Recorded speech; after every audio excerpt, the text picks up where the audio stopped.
আসসালামু আলাইকুম everyone, welcome back to my channel. আজকে আমি আপনাদেরকে এমন একটি রান্না করে দেখাবো যেটা আমরা কম বেশি বাসায় প্রতিদিনই রান্না করে থাকি। আজকে আমি আপনাদেরকে টমেটো ও ধনেপাতা দিয়ে মসুরের ডাল রান্না করে দেখাবো। 1 কাপ পরিমাণ মসুর ডালকে ভালোভাবে ধুয়ে নিয়েছি। একটা প্রেসার কুকারে মসুর ডালগুলোকে দিয়ে দিব। তারপরে কাঁচামরিচ আর পেঁয়াজ কুচি আর টমেটো দিয়ে দিব। এবারে পরিমাণ মতো লবণ, হলুদ আর পানি অ্যাড করে দিব।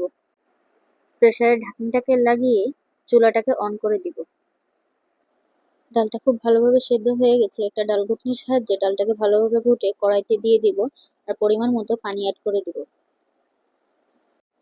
ডালটাকে ভালোভাবে জাল করে নিব। ডালটা বাগার দেওয়ার জন্য এখানে আমি পেঁয়াজ, রসুন, জিরা আর শুকনো মরিচ কেটে নিয়েছি। একটা কড়াইতে পরিমাণ মতো তেল দিয়ে এগুলোকে দিয়ে ভালোভাবে লালচে করে ভেজে নিব।